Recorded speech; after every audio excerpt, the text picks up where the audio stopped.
everyone, this is Brooke, and you're listening to the Vintage Gardener Podcast, which is where I give you tips and tricks on gardening, particularly if you're like me and you live in southern New Jersey, which is Zone 7A.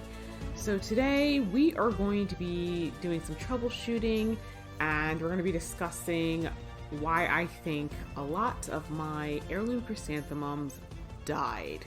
That's right, they died.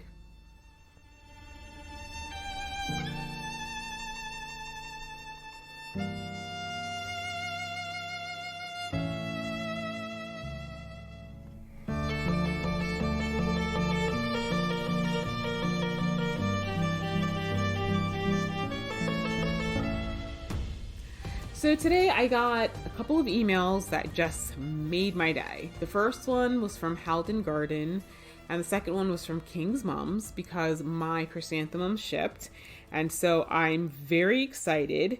And of course, I'm immediately running through like what I need to do, like making sure what is my supply situation like, and how much I need to do with the other plants I have to kind of make room for these.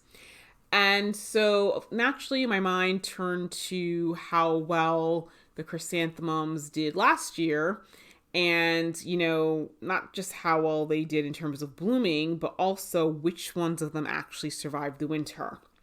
Now, I held off on doing this podcast because with the just back and forth weather that New Jersey typically has, it does throw the plants off. And sometimes with the back and forth, it takes plants a lot longer to start overcoming like their winter dormancy. And the chrysanthemums are no exception. Some of the chrysanthemums I thought were dead actually, a couple weeks ago started putting out green growth. So I realized they were just behind. So I know I mentioned in, I think, the last podcast I did on chrysanthemums, and I'm pretty sure I mentioned it probably on a YouTube video, that I had 26 varieties. Now, that's just the varieties. Some of the varieties I had more than one plant, but of the varieties that I had, it looks like only 9 of them came back. So I was a little bit surprised because although a lot of them I didn't get in the ground as early as June, which is when, like, for example, I got the set from Bluestone Perennials in the ground. I did get them in the ground, a good 6 weeks before we got a frost. They definitely had time to develop a root system because even though they were small when I put them in, they actually did put on a good, they probably doubled in size once I put them in the ground. So they're not going to double in size if their root system isn't basically getting established. So I was very surprised about how few of them actually came back. So the ones that survived is the quarterback mum, the white grandchild, Irish linen, cheerleader, Heather James, Royal Glamour, Sheffield Pink, French Vanilla, and Emperor of China. Now, with the quarterback mum, from what I remember, I do in that section, not the quarterback, it was the cheerleader section, as the cheerleader has more orange in it. For some strange reason, I thought I did have some yellow ones in there, but the tags have fallen off, so there may be maybe one of the ones I'm seeing is one of the yellow ones that I have. So potentially I had 10. But at any rate, it's less than half the varieties I had sprouted. So I think probably the one that surprised me that didn't come back are the chiffon chrysanthemum and the show-off chrysanthemums. Those are 2 that I got from Bluestone Perennials.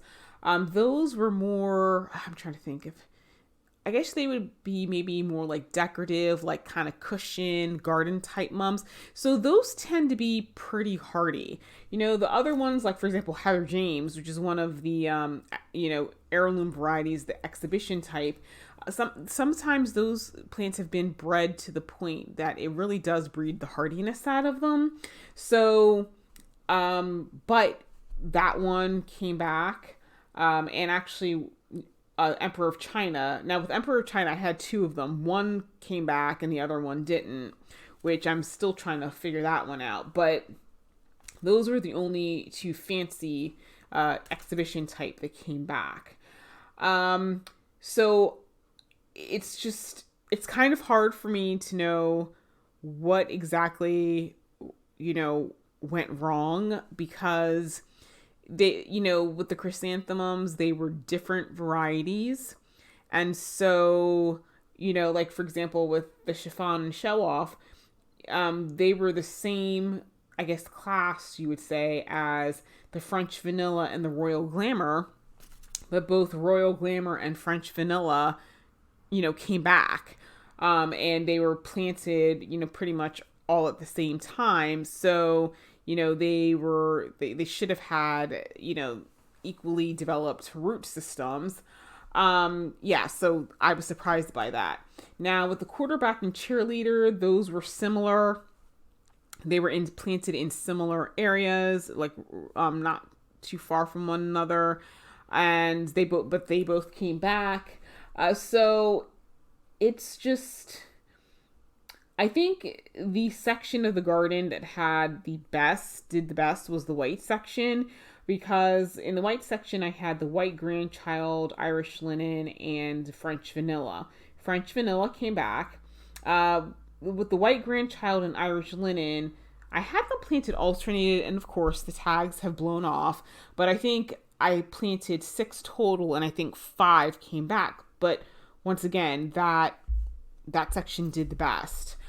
I probably would have chalked it up to the fact that that's the closest to my house, but the way I have the beds arranged, in the purple section, there was a purple chrysanthemum that I planted around the same time, and because it's really, in terms of distance from the house, it's equal distance to the white section, but it didn't come back. So I'm not really sure what happened. I mean, at the end of the day, I would suppose that it's just one of those things that it's a variety thing. So I'm just going to have to test out different varieties to see which one is going to do best where I live.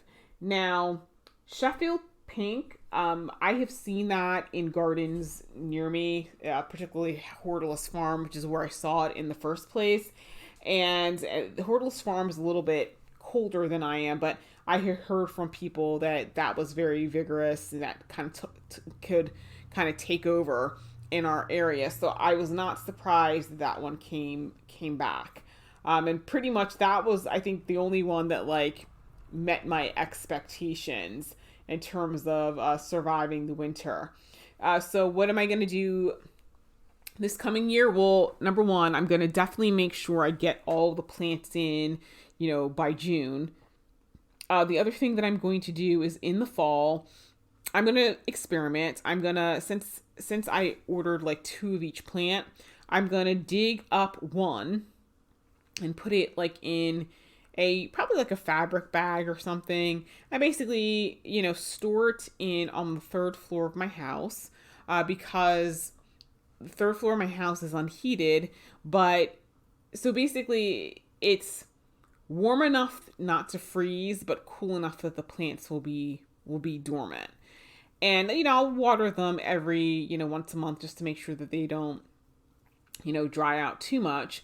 And then with the ones that I leave in the ground, what I'm going to do is I think I'm just going to mulch them, pretty heavily with leaves and mulch, and then maybe try using a rose cone to keep that area, try to create like a little bit of a mini, like a microclimate underneath the cone to keep them from freezing. And then I'll see what, what does best. I know they make the recommendation that you could dig them up and put them in a minimally heated greenhouse. I don't have one. That's why I'm just going to put them on the 3rd floor. But you know what? We'll see. I'm sure once I figure it out and, I start doing it consistently, it'll be fine. But I just gotta be able to figure out something to do, because the plants are beautiful, but I can't have half of them dying off, every year.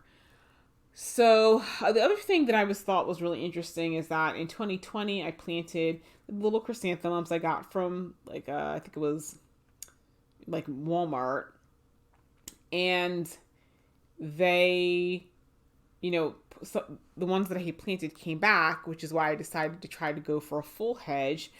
But now when I'm looking at those same chrysanthemums, it looks like the ones that I planted in fall of 2021, a lot of them are coming back. But it seems like the ones that I planted in 2020, it doesn't look like they're coming back. It looks like they died. So I don't know. Maybe I'm not going to be able to, I don't know. Maybe it's one of those things that after 2 years, they're tapped. Listen, I just got to figure it out. I'm not really sure what happened this year, but I'm determined to have these grow and, thrive in my garden. So it's just something that I've got to do. So I do have a lot of work ahead of me this year, but you know what? It'll be fun. And eventually I'll get it. So if you are growing some specialty chrysanthemums, let me know in the comment section. If you have a workable way to get them to overwinter, reliably, I would definitely like to hear it, because I will definitely be willing to try something. But, I know there's probably not a lot of people out there who have the answer to that question, because heirloom chrysanthemums are not one of those things that everybody does. So this is probably something I'm just going to have to stumble through on my own until I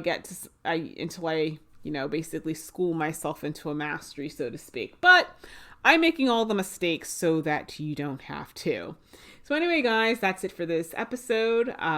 Thank you so much for listening, and I hope you join me for the next episode, which maybe it will be a week or so. I'm not really sure. Oh, I know what the next episode is going to be on. I'm going to do a review of everything of my seeding year and how everything, has been doing with the winter sowing, as well as starting things indoors. Any problems or triumphs I had in terms of seed starting. So that'll be the next episode.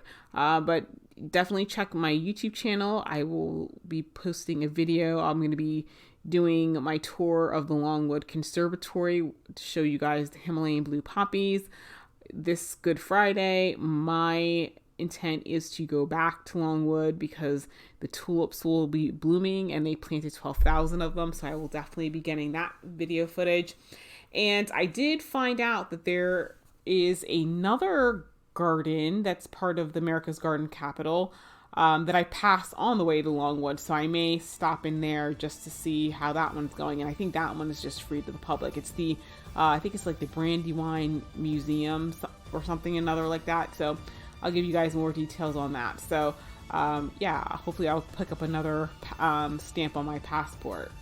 So guys, thank you so much for listening. The podcast can be found on Podbean as well as iTunes. And there will be a, audio visual podcast that will be posted on YouTube.